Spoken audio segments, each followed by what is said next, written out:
سورہ کاف کے 5ویں رکوع کی آیات ہیں جو اس وقت میں نے آپ کے سامنے تلاوت کی ہیں، یہ آیت نمبر 32 سے 44 تک ہیں۔ سورہ کاف کے بارے میں ہم جانتے ہیں کہ نبی اکرم صلی اللہ علیہ وسلم نے اس سورہ مبارکہ کی بڑی فضیلت بیان کی ہے۔ یہ بھی بتایا ہے کہ جو جمعے کے دن اس سورہ مبارکہ کی تلاوت کر لے اسے اللہ تعالیٰ ایک نور عطا کر دیتے ہیں جو اگلے جمعے تک اس کے ساتھ شامل رہتا ہے۔ ویسے تو سارا قرآن مجید ہی نور ہے، لیکن خاص طور پہ اس سورہ مبارکہ کے بارے میں آپ نے فرمایا۔ اور نور کا کام کیا ہوتا ہے؟ روشنی دکھانا، اندھیرے سے نکالنا، روشنی میں لانا، اور روشنی سے چیزیں نکھر کر سامنے آ جاتی ہیں۔ یعنی جو کنفیوژن ہوتی ہے، جو چیزیں ملتبس ہوتی ہیں، آپس میں گڑبڑ ہوتی ہیں، وہ اگر چھٹ کے علیحدہ علیحدہ ہو جائیں اور انسان مغالطوں سے نکل آئے اور اسے اپنی راستہ صاف سیدھا دکھائی دینے لگے، ہر طرح کی کنفیوژن ختم ہو جائے، تو یہ روشنی، تو گویا ایک ایسی روشنی اللہ تعالیٰ اس کے لیے 7 دنوں کے لیے اس کے ساتھ کر دیتے ہیں۔ اگلے جمعے اس نے پھر تلاوت کر لی، پھر اس سے اگلے ہفتے کے لیے اس کو روشنی مل گئی۔ بعض روایات میں یہ بھی ہے کہ جہاں بیٹھ کے وہ تلاوت کرتا ہے وہاں سے لے کے خانہ کعبہ تک ایک روشنی اللہ تعالیٰ اس کے لیے معین کر دیتے ہیں۔ تو یہ سورہ مبارکہ پوری اس کی یہ فضیلت ہے۔ اس میں سے ایک رکوع یہ ہے۔ اس سورہ مبارکہ میں اصل میں جو مضمون آیا ہے وہ یہ ہے، چونکہ ایک حدیث میں یہ بات بھی آئی ہے کہ جو فتنے ہوں گے مختلف، ان میں سب سے جو بڑا فتنہ ہوگا وہ آخری دور میں دجال کا فتنہ ہوگا۔ چھوٹے چھوٹے دجال بھی ہوں گے، ایک بڑا دجال بھی ہوگا۔ حدیث میں آتا ہے 30 دجال ہوں گے، اور دجال کا کام کیا ہوتا ہے؟ دھوکہ دینا، فریب دینا۔ وہ ہوتا کچھ ہے اور بن کے کچھ آتا ہے۔ فراڈیا، یعنی ہمارے اپنے لفظ میں اس کا ترجمہ کریں تو فراڈیا اس کا ترجمہ ہوگا، بیروپیا، فراڈیا۔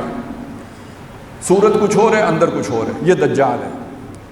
تو مختلف دجال ہوں گے، لیکن جو سب سے بڑا دجال ہوگا وہ آخری زمانے میں آئے گا، اور وہ اتنا بڑی بلا ہوگی کہ حضرت نوح علیہ السلام سے لے کے محمد الرسول اللہ تک جتنے نبی آئے ہیں انہوں نے اللہ سے اس کے فتنے سے پناہ مانگی ہے، اپنے لیے بھی اور اپنی امتوں کو خبردار بھی کیا ہے اس کے فتنے سے، اتنی بڑی بلا ہوگی۔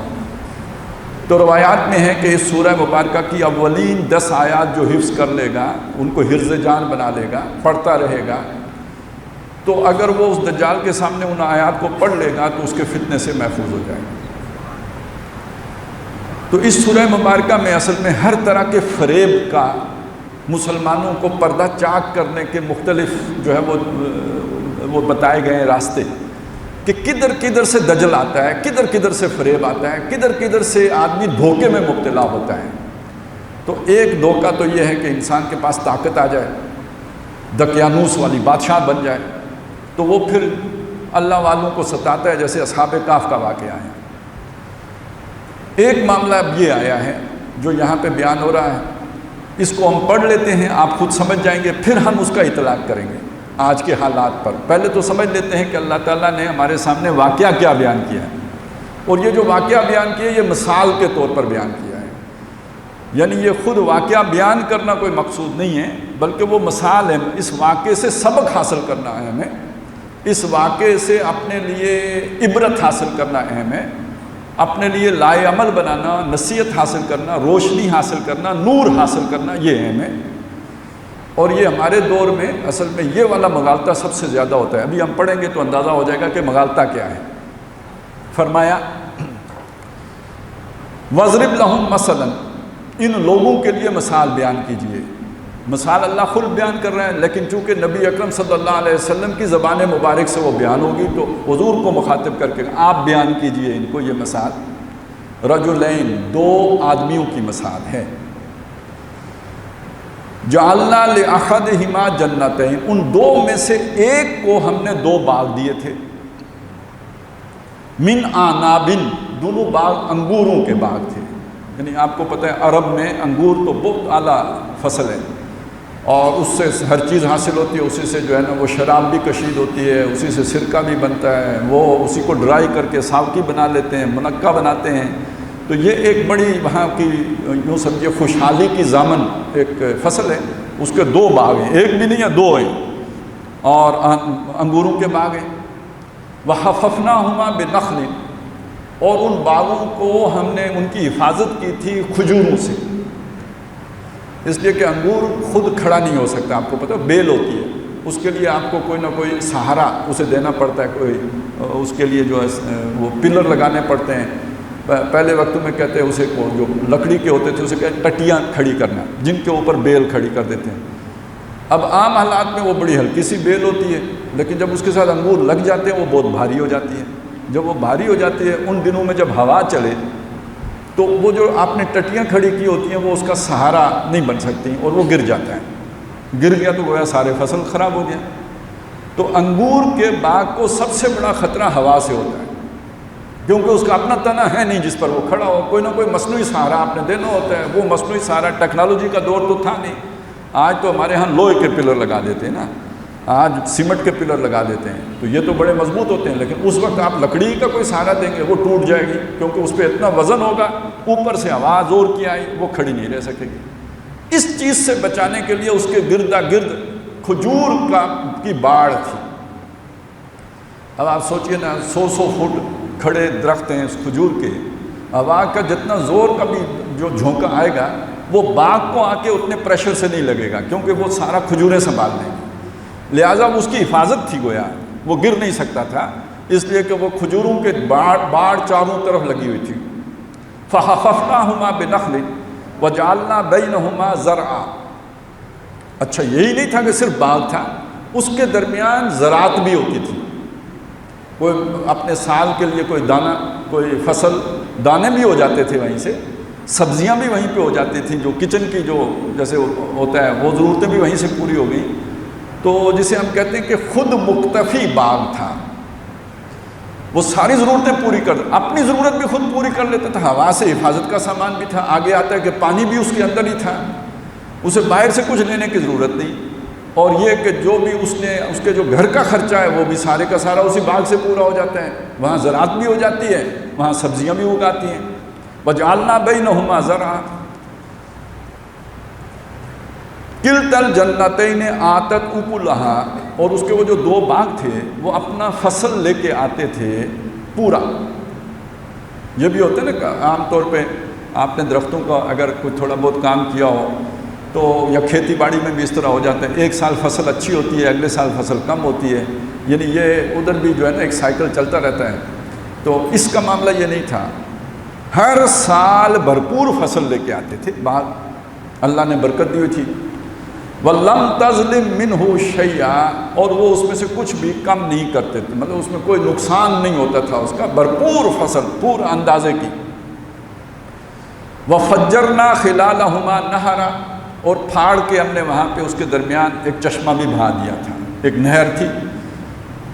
آج جیسے کسی کا اپنا ٹیوب ویل ہو تو بلکہ یہ کہ اس کے لیے ٹربائن لگانے کی بھی ضرورت، وہ والی بجلی وابڈا کی لینے کی ضرورت نہیں ہے، اس نے اپنا کوئی جو ہے نا وہ سولر سسٹم لگایا ہوا ہو، تو اس طرح اس کا تو وہ چشمہ خود اللہ نے پھاڑ کے نکالا ہوا تھا، وہ کوئی بجلی لگانے کی بھی ضرورت نہیں ہے، خود چل رہا ہے چشمہ، لہٰذا باغ کو جو پانی چاہیے وہ بھی سارے کا سارا اندر موجود ہے۔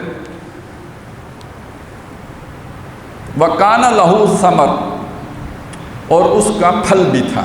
اب یہاں پھل، یہ کانا لہو اس شخص کا پھل تھا، تو درخت کا پھل کیا ہوتا ہے؟ جو سیب کا پھل سیب ہے اور انگور کا پھل انگور ہے، انسان کا پھل کیا ہے؟ اولاد ہے، اس کی اولاد بھی تھی۔ وَكَانَ لَهُ ثَمَرٌ، اس کی اولاد بھی تھی، یعنی دو ہی چیزیں تو اس زمانے میں ہوتی تھی نا جی، آپ کے پاس مال ہے، دانے ہیں پورے سال کے، اور بیٹے ہیں، کیونکہ اس زمانے میں تھانہ کچہری تو ہے نہیں نا، قانون کی حکمرانی نہیں ہے، طاقت ہے جس کے پاس وہ سروائیو کرے گا، تو جس کے بیٹے ہوں گے تو حفاظت کے لیے بیٹے موجود ہیں۔ وَكَانَ لَهُ ثَمَرٌ، اس کے بیٹے بھی تھے۔ اب یہ جو چیزیں اسے دنیا میں حاصل تھیں، ان چیزوں نے اس کا دماغ خراب کر دیا، اس نے یہ نہیں سمجھا، یعنی اس سے اس کے اندر شکر پیدا ہونے کے بجائے تکبر پیدا ہو گیا۔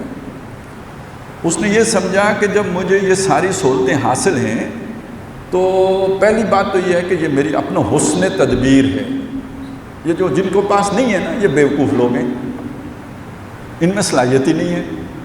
نہیں دیکھیں نا، میں نے محنت کیا، میرے پاس اتنا کچھ ہے، یہ بھی محنت کرتے ہیں، ان کے پاس بھی ہوتا۔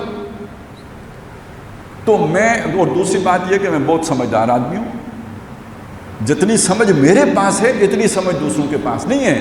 اگر دوسروں کے پاس اتنی سمجھ ہوتی تو وہ بھی تو کوئی اس طرح کا باغ بنا لیتے نا، ان کے پاس بھی مال و اسباب ہوتا، ان کے پاس بھی اتنی دولت ہوتی، وہ بھی ویسا ہی منصوبہ بنا لیتے جیسا منصوبہ میں نے بنایا ہے۔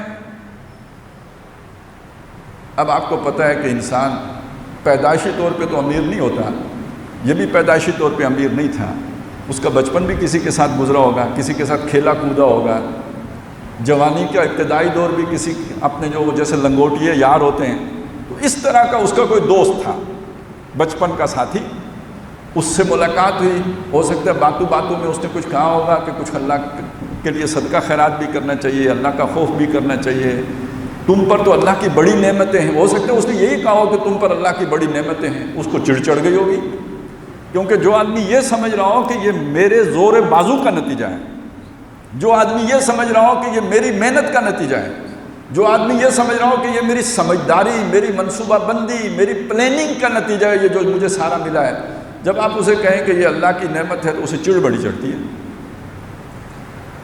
وہ پسند نہیں کرتا اس بات کو، وہ چاہتا ہے میری تعریف کی جائے کہ آپ تو بہت سیانے آدمی ہیں، آپ نے کیا کمال کیا ہے، یہ باقی تو بڑے بیوقوف ہیں، ان کے پاس کچھ نہیں ہے، آپ کے پاس اتنا کچھ ہے، آپ اس معمولی گھر میں پیدا ہو کے تو آپ نے اتنی بڑی دولت اکٹھی کر لی، اتنا کچھ حاصل کر لیا، آپ تو بڑی ہی صلاحیت کیا، اب وہ خوش ہوگا۔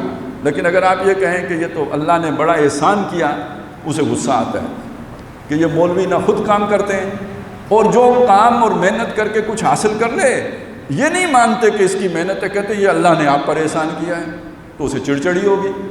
تو جب اس کے اس ساتھی نے اسے یہ بات سمجھائی کہ بھئی اللہ کا تم پر احسان ہے، تو اب اس کا جو ذہن ہے، جو اس کا اندر ہے، جو اس کی سوچ ہے، وہ باہر نکلی۔ فَقَالَ لِصَاحِبِهِ وَهُوَ يُحَاوِرُهُ، اس نے کہا اپنے اس ساتھی سے، اپنے صحبت کرنا جو اس کے ساتھ بیٹھا ہوا تھا دوست، اس سے کہا جبکہ وہ اس سے بات چیت کر رہا تھا، انا اکثر منک مالا واعز نفرا، میں مال میں بھی تم سے زیادہ ہوں اور نفری، اب یہ دیکھیے وہ بیٹے ہیں نا میرے پاس، نفری آگے نفر، نفر کہتے ہیں وہ جو بھی آپ کے پاس افرادی قوت ہے، تو نفری بھی میرے پاس زیادہ ہے، دولت بھی میرے پاس زیادہ ہے، غلبہ میرا ہے تیرے اوپر۔ یہ بات اسے کیوں کہنی پڑی؟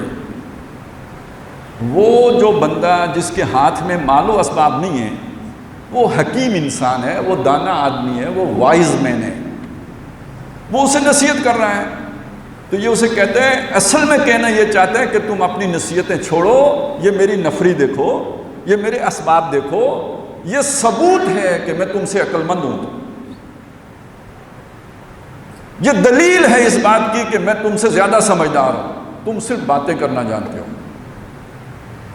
گفتار کے غازی ہو، وگرنہ یہ کہ میرے اسباب اور میرے ذرائع اور میرا یہ جو میرے پاس نعمتیں ہیں ان کو دیکھو، یہ میرے زور و بازو کا نتیجہ۔ اس کا مطلب یہ کہ نصیحت مجھے تمہیں کرنی چاہیے، تم مجھے کیوں نصیحت کرتے ہو؟ انا اکثر من کا مالا واعز نفرا۔ اب یہ مکالمہ اس کے ساتھ کیا، اندر جو اس کے سوچیں پک رہی ہیں وہ کیا ہے؟ وَدَخَلَ جَنَّتَهُ وَهُوَ ظَالِمٌ لِنَفْسِهِ، وہ اپنے باغ میں داخل ہوا، اسی ترنگ میں، اسی سوچ میں، اسی خیال میں، وہ اپنی جان کے اوپر ظلم کر رہا تھا، مطلب یہ کہ انہی سوچوں میں ڈوبا ہوا تھا، اسی مغالطے میں مبتلا تھا، اس دولت کا جو خمار تھا، اور وہ اس کی جو نفری تھی اولاد، اس اولاد کا جو خمار تھا، اسی خمار میں وہ داخل ہوا اپنے باغ میں۔ وَهُوَ ظَالِمٌ لِنَفْسِهِ، اب چونکہ اس نے کہا ہوگا کہ دیکھو دنیا ہمیشہ نہیں رہنی ہے، یہی کہتے ہیں نا ہم مولوی لوگ، یہی کہتے ہیں نا دنیا ہمیشہ نہیں رہنی ہے، عروج کے بعد زوال ہوتا ہے، پھر جوانی کے بعد بڑھاپا آتا ہے، پھر بندہ مرتا ہے، باغ بھی اجڑ جاتے ہیں، کاروبار بھی ویران ہو جاتے ہیں، مندہ بھی آ جاتا ہے، بیماری بھی آ جاتی ہے، دکھ بھی آ جاتے ہیں، اولادیں بھی ختم ہو جاتی ہیں، یہی کچھ سمجھایا ہوگا۔ اچھا کچھ بھی نہ ہو تو قیامت تو آنی ہی ہے نا، اللہ نے پوچھنا تو ہے ہی نا۔ اب وہ اس کی وہ باتیں اس کے ذہن میں ہیں اور اپنے اندر جو اس کے خیالات ہیں وہ ظاہر ہو رہے ہیں۔ کہتا ہے قال ما اظن ان تبید هذه ابدا، اپنے باغ کا اچھا طرح جائزہ لیا اس نے، وہ سارا دیکھا اس نے کہا میں تو یہ نہیں سمجھتا کہ یہ کبھی بھی برباد ہوگا، مجھے نہیں لگتا کہ میرا کاروبار سکڑ جائے گا، مجھے نہیں لگتا کہ میری نوکری چلی جائے گی، مجھے نہیں لگتا کہ میری یہ حیثیت ختم ہو جائے گی، یہ انفلوئنس ختم ہو جائے گا، میرا اقتدار چھن جائے گا، میں تو جو ہمیشہ کا اقتدار لے کے آیا ہوں، 15 سال تو کم از کم لکھوا ہی کے لایا ہوں نا، اتنا تو ہے ہی ہے نا، تو میرا اقتدار چلا جائے گا، میری نوکری چلی جائے گی، میرا یہ کاروبار سمٹ جائے گا، میرا باغ اجڑ جائے گا، میں نہیں یہ سمجھتا، یہ ویسے مجھے ڈراوا دے رہا ہے، ویسے مجھے میرا دوست جو ہے نا وہ میرے رنگ میں بھنگ ملا رہا ہے، میں ایسا نہیں سمجھتا۔ وَمَا أَظُنُّ السَّاعَةَ قَائِمَةً، بلکہ میں تو یہ بھی نہیں سمجھتا کہ قیامت ہوگی۔ یعنی چونکہ مولوی صاحب نے ڈرایا اس بات سے کہ باغ اجڑ جائے گا، تو یہ بات تو صحیح ہے نہیں، تو مجھے یہ بھی نہیں لگتا کہ دنیا اجڑے گی، یہ بھی لگتا ہے کہ بس ایک بات سے دوسری بات بنا لی گئی ہے کہ ایک وقت آئے گا تو پہاڑ ختم ہو جائیں گے اور آسمان جو ہے وہ پھٹ جائے گا اور قیامت ہو جائے گی۔ نہیں، مجھے نہیں لگتا، اتنے مضبوط کھڑے پہاڑ، یہ زمین، یہ آسمان، یہ کیسے ختم ہو سکتے ہیں؟ ما اظن ان تبید هذه ابدا وما اظن الساعة قائمة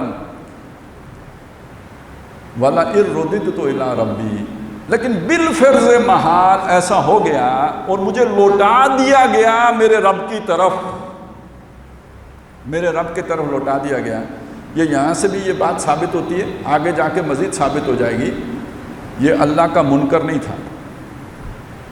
یہاں جو بات سمجھائی جا رہی ہے وہ ایک دہریے کی کو نہیں نصیحت کی جا رہی ہے، اللہ کو ماننے والے کو نصیحت کی جا رہی ہے۔ گمراہی کوئی اور ہے، گمراہی یہ نہیں ہے کہ یہ اللہ کو نہیں مانتا، گمراہی یہ نہیں ہے کہ یہ اللہ کے ساتھ کسی کو شریک کر رہا ہے اس کے سجدے میں یا اس کے رکوع میں یا اس کی نمازوں میں یا اس کی پریز ثنا کرنے میں، نہیں، یہ گمراہی نہیں ہے، گمراہی کوئی اور ہے۔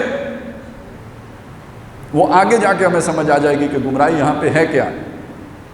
کہتے ہیں وَمَا أَظُنُّ السَّاعَةَ قَائِمَةً وَلَئِن رُدِدتُّ إِلَىٰ رَبِّي لَأَجِدَنَّ خَيْرًا مِنْهَا مُنْقَلَبًا، لیکن بالفرض محال، اب اگر میں چلا ہی گیا رب کے پاس، یعنی رب کو مان رہا ہے، اگر میں اس کے پاس چلا ہی گیا تو مجھے اس کے پاس ملے گا اس سے زیادہ، اس سے بہتر، اس سے اچھا، اس سے بڑھ کر۔ کیوں؟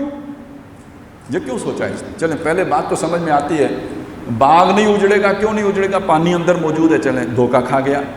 کیوں نہیں اجڑے گا؟ اس لیے کہ اس کو جو ہے نا وہ کھجوروں نے ڈھانپ رکھا ہے، ہوا بھی نہیں اسے گرا سکتی، دھوکہ کھا گیا۔ چلیں وسیلے پر بھروسہ کر کے مسبب الاسباب کو بھول گیا، دھوکہ کھا گیا، مان لیا۔ لیکن یہ اس کو کیسے سمجھ آ گئی کہ مرنے کے بعد اگر جیا اور اللہ کے پاس پہنچا تو مجھے دنیا سے زیادہ ملے گا؟ یہ ہے اصل بات جو سمجھنے، یہیں سے پتہ چلے گا کہ اصل گمراہی کیا تھی۔ اصل گمراہی یہ تھی کہ وہ یہ سمجھتا ہے کہ دنیا جو ہے نا یہ دارالجزا ہے، یہاں کی جو نعمتیں ہیں وہ نعمتیں ہیں، اور یہاں کا فقر جو ہے وہ عذاب ہے، یہاں کی تنگ دستی جو ہے وہ سزا ہے، اور یہاں کی فراخی نعمت ہے۔ یہ مغالطہ ہے اس کا۔ اصل بات کیا ہے؟ اصل بات یہ ہے دنیا دارالامتحان ہے، یہاں جو ملا ہے وہ بھی آزمائش کے لیے ملا ہے۔ اس کا یہ مطلب نہیں کہ کسی کو اللہ نے اچھی جو ہے وہ کوئی پوزیشن دے دی ہے، کوئی نوکری دے دی ہے، کوئی اقتدار دے دیا ہے، کوئی محل دے دیا ہے، کوئی باغ دے دیا ہے، کوئی جائیداد دے دی ہے، کنبہ قبیلہ دے دیا ہے، برادری دے دی ہے، جتھا دے دیا ہے، تو اللہ اس سے راضی ہے، اللہ اس پر خوش ہے، اللہ اس سے بہت جو ہے نا وہ اسے پسند کرتا ہے۔ نہیں، اگر ایسی بات ہوتی تو نمرود بادشاہ ہوتا، ایسی بات ہوتی تو نمرود بادشاہ ہوتا، ایسی بات ہوتی تو فرعون بادشاہ ہوتا، ایسی بات ہوتی تو اسکندر اعظم بادشاہ ہوتا، ایسی بات ہوتی تو امریکہ کے پاس یہ سارے وسائل ہوتے جو آج اس کے پاس ہیں۔ حدیث میں آتا ہے کہ اللہ کی نگاہ میں اس پوری دنیا کی مچھر کے پر جتنی بھی اہمیت ہوتی تو کسی کافر کو ایک گھونٹ پانی نہ دیتا، اور سورہ زخرف میں تو ایک بات کہی ہے نا، فرمایا اگر اس بات کا اندیشہ نہ ہوتا کہ سارے لوگ کافر ہی ہو جائیں گے تو جو کافر ہیں ان کو دنیا میں ہم وہ گھر دیتے کہ جن کی دیواریں بھی سونے چاندی کی ہوتی ہیں، جن کی سیڑھیاں بھی سونے چاندی کی ہوتی ہیں، جن کی چھتیں بھی سونے چاندی کی ہوتی ہیں، ان کی مسریاں جن پر وہ سوتے وہ بھی سونے چاندی کی ہوتی ہیں۔ سمجھ آئی بات کی؟ تو دنیا کا سارا اسباب کیا ہے؟ یہ اللہ کی خوشی نہیں ہے کہ دے دی اس نے تو بڑا راضی ہے، تو پھر راضی تو کافروں سے ہے۔ چنانچہ اللہ کہتا ہے کہ ان کو اللہ اقتدار دیتا ہے، ان کو مال و اسباب دیتا ہے، سب کچھ دیتا ہے، لیکن اس سے یہ غلط فہمی نہ سب پیدا کر لینا اپنے اندر کہ اللہ تعالیٰ ان سے محبت کرتا ہے۔ واللہ لا یحب الظالمین، اللہ ظالموں سے محبت نہیں کرتا ہے۔ لیکن ظالم یہ سمجھتے ہیں کہ یہ چونکہ سارا ہمیں مل گیا اس لیے اللہ ہم سے خوش ہے، اللہ ہم سے راضی ہے، تو اگر ہم لوٹ کے اللہ کے پاس گئے تو چونکہ وہ ہم سے خوش ہے لہٰذا وہاں اس سے زیادہ دے گا، کیونکہ یہ تو مولوی بھی کہتے ہیں وہاں اس سے زیادہ ہوگا، تو زیادہ ہوگا تو پھر وہ بھی ہمارا ہوگا نا۔ یہ ہے اصل میں سب سے بڑا مغالطہ، سب سے بڑا دجل، سب سے بڑا فریب جو انسان کو لائق ہو جاتے ہیں۔ تو اس کو بھی یہی فریب تھا کہ یہ میرا باغ ہے، اس کا مطلب یہ ہے کہ کم از کم یہ کہ اللہ مجھ سے باقیوں کے مقابلے میں زیادہ راضی ہے، تب اس نے مجھے یہ سارا کچھ دیا نا۔ ھذا من فضل ربی، ہم دنیائی کو ھذا من فضل ربی سمجھتے ہیں، قرآن نے فضل ربی اس کو نہیں کہا ہے۔ جس کو ہدایت مل گئی ذالک فضل اللہ یؤتیہ من یشاء، اللہ نے محمد الرسول اللہ کو بھیجا، هو الذی بعث فی الامیین رسولا منہم یتلو علیہم آیاتہ ویزکیہم ویعلمہم الکتاب والحکمہ وان کانوا من قبل لفی ضلال مبین وآخرین منہم لما یلحقوا بہم ذالک فضل اللہ یؤتیہ من یشاء، یہ اللہ کا فضل ہے جس سے وہ نوازتا ہے جس کو چاہتا ہے۔ یعنی محمد الرسول اللہ جو پیغام لے کے آئے قرآن مجید، جو اس کے ساتھ جڑ گیا وہ ہے جس پر اللہ کا فضل ہوا ہے، جس کو آخرت میں جنت مل گئی اس پر اللہ کا فضل ہوا ہے۔ ذالک فضل اللہ، یہ اللہ کا فضل ہے۔ یہاں تو خیر حلال کیا، رشوت کے پیسوں کی جو ہے نا وہ بلڈنگ کھڑی کر کے اوپر لکھ دیتے ہیں ذالک فضل اللہ ھذا من فضل ربی۔ تو بہرحال یہاں پہ اس بات کو سمجھ لیجئے کہ اس کو یہی مغالطہ ہو گیا کہ مجھ پر اللہ کا بڑا فضل ہے، لہٰذا اول تو قیامت ہوگی نہیں، تو ہوئی تو یہ فضل وہاں بھی ہوگا، یہاں ہے تو وہاں کیوں نہیں ہوگا۔ قال لہ صاحبہ، اب اس اللہ والے نے اس کو جواب دیا،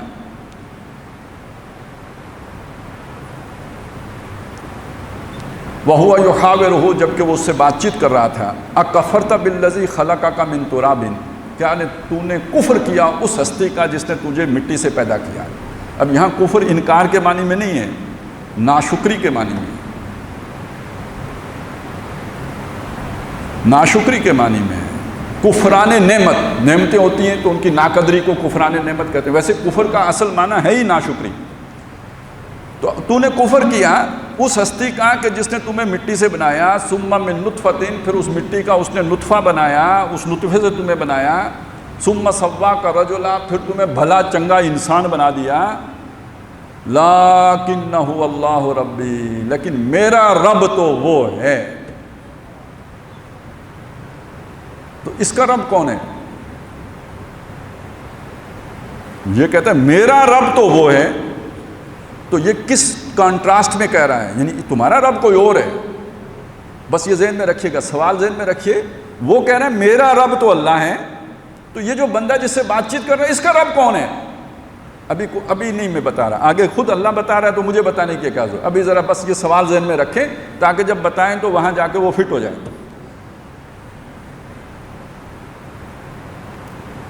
وَلَوْلَا إِذْ دَخَلْتَ جَنَّتَكَ، اب یہ دیکھیے یہ نور آ رہا ہے، یہ روشنی آ رہی ہے، یہ لائٹ ہے، یہ نصیحت ہے، یہ سبق ہے۔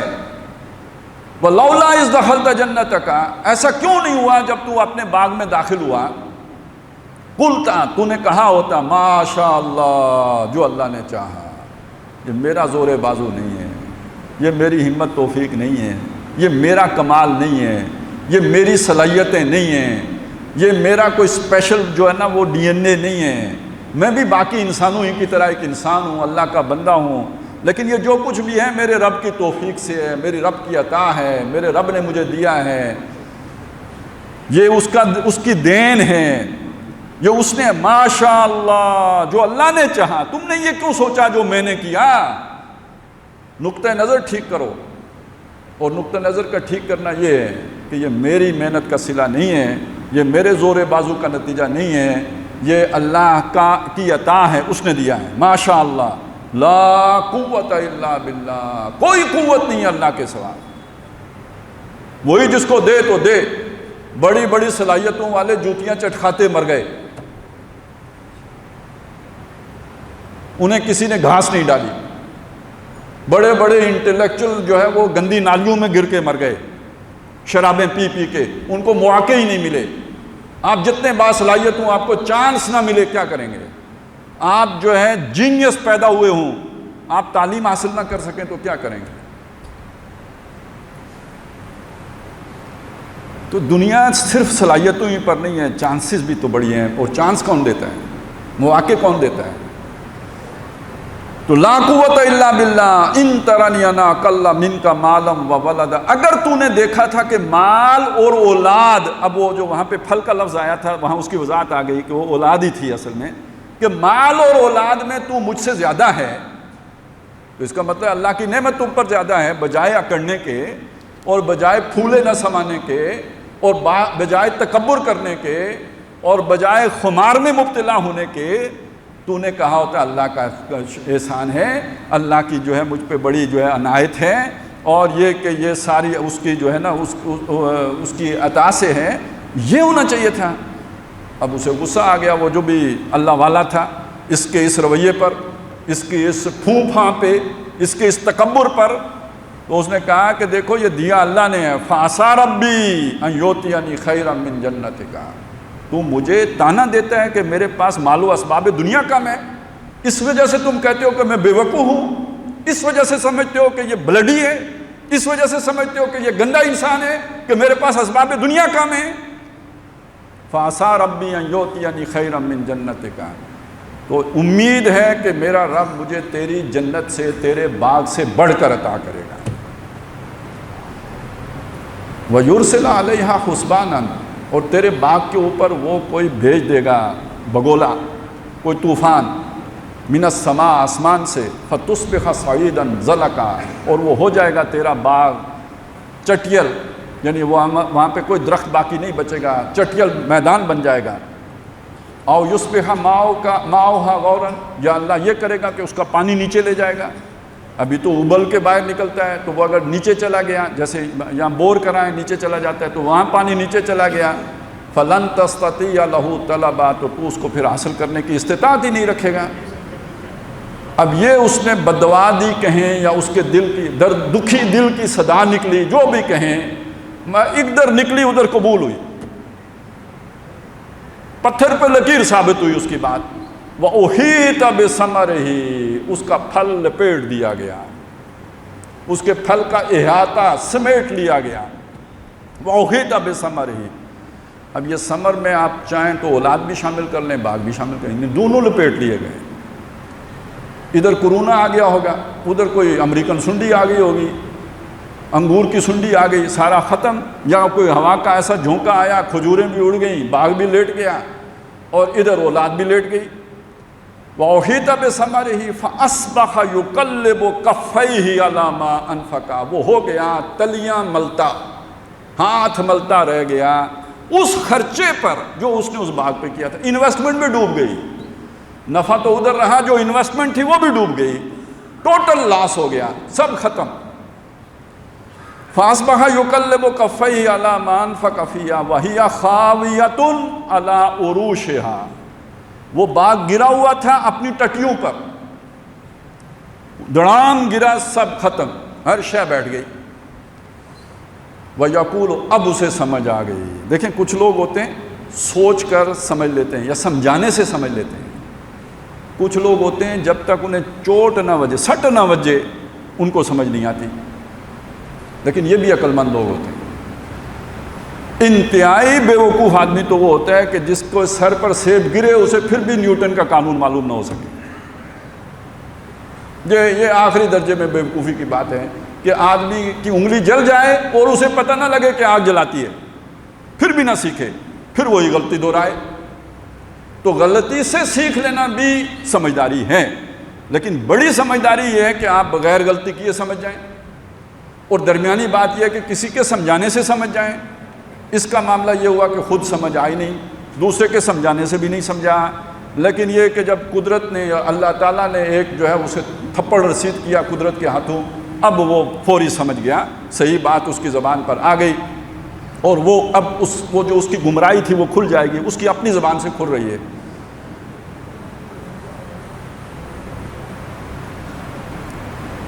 وَيَقُولُ يَا لَيْتَنِي لَمْ أُشْرِكْ بِرَبِّي أَحَدًا. اس نے کہا ہائے میری شامت، کاش میں نے اپنے رب کے ساتھ کسی کو شریک نہ کیا ہوتا. اب آپ دیکھیے، یہ نہیں وہ کہتا کہ میں نے رب کا انکار نہ کیا ہوتا، اس کا مطلب رب کا انکار وہ نہیں کر، رب کو مانتا تھا. وہ رب کے ساتھ شریک کرنے کا مطلب کیا ہوا؟ رب کا کیا مطلب ہوتا ہے؟ رب پالنہار ہوتا ہے. رب کا کیا مطلب ہوتا ہے؟ وہ حاجت روا ہوتا ہے. رب کا کیا مطلب ہوتا ہے؟ وہ کفالت کرنے والا ہوتا ہے. رب کا کیا مطلب ہوتا ہے؟ وہ پرورش کرنے والا ہوتا ہے. رب کا کیا مطلب ہوتا ہے؟ ساری ضرورتیں پوری کرنے والا ہوتا ہے. اس کے یہ ساری سوچیں کس جگہ پہ فوکس تھی؟ میری ضرورت کون پوری کرے گا؟ باغ. میری کفالت کون کرے گا؟ باغ. میری جو بھی حاجت ہے وہ کیسے پوری ہوگی؟ وہ انگور بیچوں گا، وہ چیز لے آؤں گا. پیسہ، دولت. حملہ ہوگا تو حفاظت کون کرے گا؟ بیٹے. تو اس نے وہ توکل جو اللہ پر کرنا ہوتا ہے، وہ بھروسہ جو رب پر کرنا ہوتا ہے، جو اصل رب ہوتا ہے جس پر کہ بھروسہ ہوتا ہے، وہ سارا اپنے وسائل پر اور اپنے اسباب پر کر کے رکھا ہوا تھا. یہ شرک ہے، یہ دھوکہ ہے، یہ فریب ہے جس میں آدمی مبتلا ہو جاتا ہے. تو وہ اب اسے سمجھ آ گئی، چوٹ کھا کے سمجھ آئی کہ کاش میں نے اپنے رب کے ساتھ کسی کو شریک نہ کیا ہوتا. یا لیتنی لم اشرک بربی احدا ولم تکن لہ فئۃ. اس کا کوئی جتھا نہ ہوا، کوئی فوج، کوئی بٹالین، اس کی رجمنٹ ایسی نہیں تھی. ینصرونہ من دون اللہ، جو اللہ کے مقابلے میں آ کے اس کی مددگار بنتی، اس کے ساتھ کھڑی ہوتی، اس سے کندھے سے کندھا ملاتی، اس کی حفاظت کرتی. کوئی نہ ہوا. وما کان منتصرا، اور اپنے اس نقصان کا وہ بدلہ خود بھی نہ لے سکا. ہنالک الولایۃ للہ الحق، یوں ولایت اللہ کے لیے ثابت ہو گئی حقیقی طور پر. وہ جو الحق ہے اسی کی ولایت. اچھا، یہ ولایت واو کی زبر کے ساتھ ہے، واو کی زیر کے ساتھ نہیں ہے. ولایت کہتے ہیں دوستی کو. اللہ ولی الذین آمنوا، اللہ ایمان والوں کا ولی ہے. یہ اس سے بنے گا ولایت، دوست ہے. یہ ولایت ہے واو کی زبر کے ساتھ. اس کا مطلب ہوتا ہے اختیار. آپ سنا والی مکہ، یعنی مکہ کے شہر کا گورنر جس کے پاس حکومت کا اختیار تھا. اسی طرح جو ہے نا وہ یہ متولی ہوتا ہے مسجد کا، جو مسجد کا انتظام، انصرام، اہتمام کرتا ہے، تو وہ متولی ہے مسجد کا. تو اسی جو ولی کا لفظ ہے، اس سے جو ولایت بنتا ہے اس کا مطلب اختیار. تو اختیار کس کے پاس ہے؟ کل کا کل اللہ کے پاس ہے. تو اس نے کیا کہا تھا؟ تم نے یہ کہا ہوتا نا کہ یہ باغ میں نے نہیں بنایا، اللہ نے دیا ہے نا، تو اب ثابت ہو گیا نا اللہ کا تھا.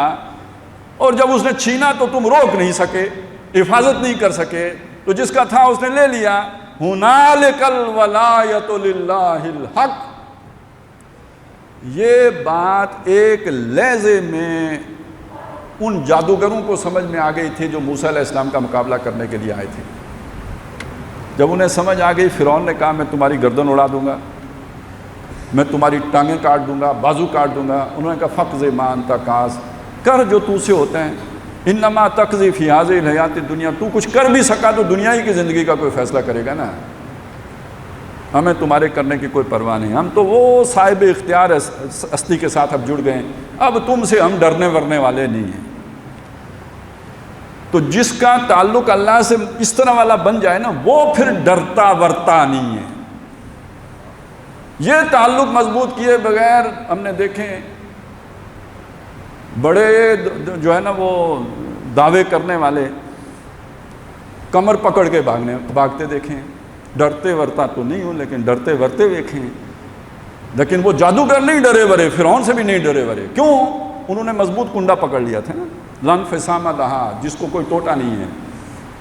اور یہ کنڈا نہیں پکڑا جا سکتا جب تک کہ طاغوت کا کفر نہ ہو.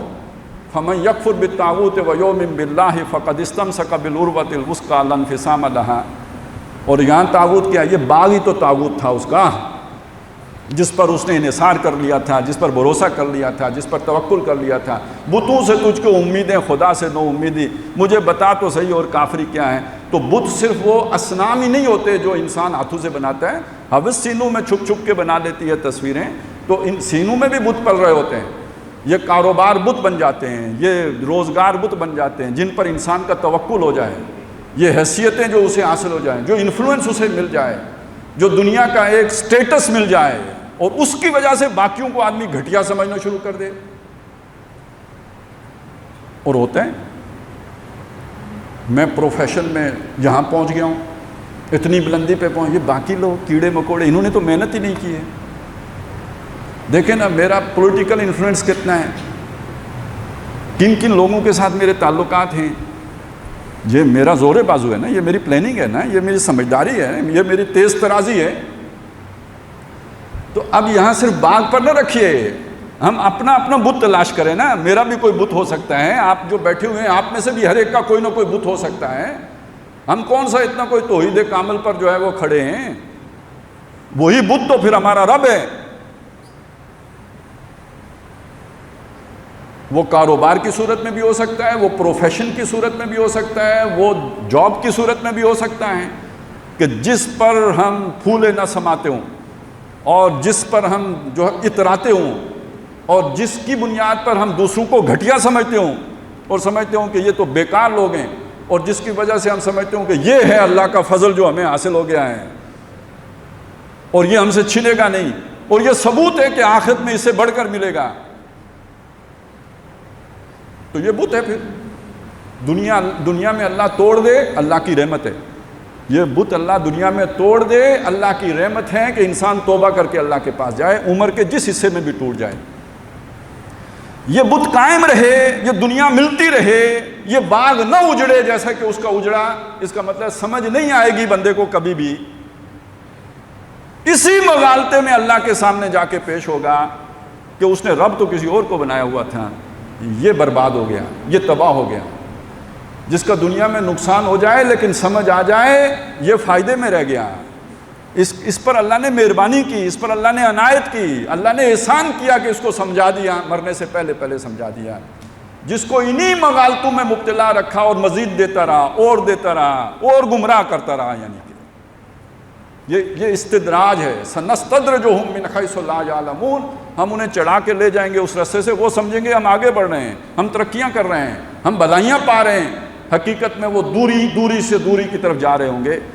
تو ہنالک الولایۃ للہ الحق, یوں ثابت ہو گیا اختیار سارے کا سارا اللہ کے لیے. وخیر ثوابا وخیر عقبا, بدلہ دینے کے اعتبار سے بھی سب سے بہتر وہ ہے. آپ نے باغ پر محنت کی, باغ تو اجڑ گیا. آپ نے دن رات ایک کر کے 90% نمبر لے کے کسی جو ہے وہ کسی پروفیشن میں آپ آگے نکل گئے, یہ ہمیشہ تو نہیں رہے گا. اور چھوڑیں یار, اتنی بات سوچیں, بندہ 60 سال سے اوپر جاتا ہے, اس کی یادداشت اس کا ساتھ چھوڑنا شروع کر دیتی ہے. وَمَن نُعَمِّرْهُ نُنَكِّسُهُ فِي الْخَلْقِ, جس کو ہم بوڑھا کر دیتے ہیں, عمر رسیدہ کر دیتے ہیں, اس کی خلقت میں کمزوری پیدا کر دیتے ہیں. بجائے آگے بڑھنے کے وہ بچہ بننا شروع ہو جاتا ہے. یار اتنی ہی نہیں سمجھ آ رہی کہ جو عمر آگے بڑھے گی جوش جوانی گھٹے گا اور ذوف پیری بڑھے گا. تو اس سے سمجھ لینے کی بات ہے کہ اصل باقی کیا رہنا ہے. نہ آپ کی صلاحیت کوئی باقی رہنی ہے, نہ آپ نے جو کمائیاں کی ہیں وہ باقی رہنی ہیں, نہ جو آپ نے محل کھڑے کیے ہیں وہ باقی رہنے ہیں, نہ جو کاروبار بنائے ہیں وہ باقی رہنے. یہ تو باقی نہیں رہنے. یعنی اپنی جگہ پہ باقی رہ بھی جائیں تو آپ نے تو یہاں سے ہجرت کر ہی جانی ہے, چھوڑ ہی جانا ہے. تو پھر باقی بدلہ کون سا پھر باقی رہنے والا؟ جو اللہ کے پاس ہے، جو اللہ کے پاس ہے وہ باقی رہ جائے گا، وہ سیف ہے، وہ محفوظ ہے، وہ ضائع نہیں ہوگا۔ تو ایک بات تو یہ ثابت ہوئی کہ اختیار سارے کا سارا اللہ کے پاس ہے۔ ایک اور بات ثابت ہوئی، وہ کیا ہے کہ ثواب بھی بدلہ، ثواب بنا بدلہ، یعنی جو بھی ہم کسی بھی شے کا جو پے بیک، جو ہم اس پر انویسٹ کرتے ہیں اور اس کے نتیجے میں جو ہمیں ملتا ہے، یہ ثواب ہے۔ ہم نے کاروبار پہ لگایا، کاروبار نے جو ہمیں دیا، یہ ثواب ہے۔ تو جو ہم نے اللہ کے لیے محنت کی وہ ہے جو باقی رہ جانے والی ہے، جو ہم نے باقی دنیا کی خاطر محنت کی یہ تو چھن جانے والی ہے۔ نبی صلی اللہ علیہ وسلم نے اس کو بڑی خوبصورتی سے سمجھایا ہے۔ آپ کے گھر میں بکری ذبح ہوئی، آپ تشریف لے گئے باہر، جب واپس آئے تو پوچھا گھر والوں سے کہ وہ جو بکری ذبح کی تھی اس میں سے باقی کچھ بچا؟ حضرت عائشہ رضی اللہ تعالیٰ عنہ نے فرمایا ما بقی منہا الا قطفھا، بکری میں سے باقی کچھ نہیں بچا، سب بانٹ دی، اللہ کی راہ میں دے دی، ایک اس کی دستی بچ گئی ہے۔ حضور نے فرمایا بقی کلھا الا قطفھا، ساری بکری تو بچ گئی ہے سوائے دستی کے، کیونکہ وہ ہم کھائیں گے خرچ ہو جائے گی، کنزیوم ہو گئی۔ جو اللہ کی راہ میں دے دی وہ بچ گئی، تو ہوا خیر ثوابا، وہ بدلے کے اعتبار سے بھی بہت بہتر ہے۔ وخیر عقبا، انجام کے اعتبار سے، جو ہمیشگی کا انجام ہے، جو دائمی نعمتیں ہیں اور سہولتیں ہیں، اس کے اعتبار سے بھی وہی سب سے بہتر ہے۔ تو میں واپس جہاں سے بات شروع کی تھی وہاں لے کے جاتا ہوں کہ یہ سورہ مبارکہ کون سی ہے جس میں یہ مضمون آیا ہے، جس کو نبی صلی اللہ علیہ وسلم نے بیان فرمایا کہ یہ روشنی دینے والی صورت ہے، یہ دجل سے پناہ دینے والی صورت ہے۔ وہ جو مختلف دجل ہیں ان میں سے ایک دجل کیا ہے؟ میرا کاروبار میرا دجل ہے، میرا باغ میرا دجل ہے، جن چیزوں پر میرا تکیہ ہے وہ میرا دجل ہے۔ ہر آدمی کا اپنا اپنا دجل ہو سکتا ہے، وہ اسے خود پہچاننا ہے، وہ اسے خود دیکھنا ہے۔ اس دجل سے نکلیں گے تو وہ روشنی ملے گی کہ جس روشنی کو ہم ایمان کہتے ہیں، اس دجل سے نکلیں گے تو وہ حکمت ملے گی، وہ وزڈم ملے گی کہ جس کے نتیجے میں حقائق انسان پر منکشف ہوتے ہیں۔ اللہ تعالیٰ ہمیں توفیق عطا فرمائے کہ ہم اس مادہ پرستانہ دور میں جب گلوبل لیول پر یہی سوچ ہے، اسی مادہ پرستی کی سوچ ہے، اس میں وہ حقائق دیکھنے کے قابل ہو سکیں جو قرآن مجید جس کی طرف ہماری رہنمائی کرتا ہے۔ اقول قولی ھذا واستغفر اللہ لی ولکم ولسائر المسلمین والمسلمات۔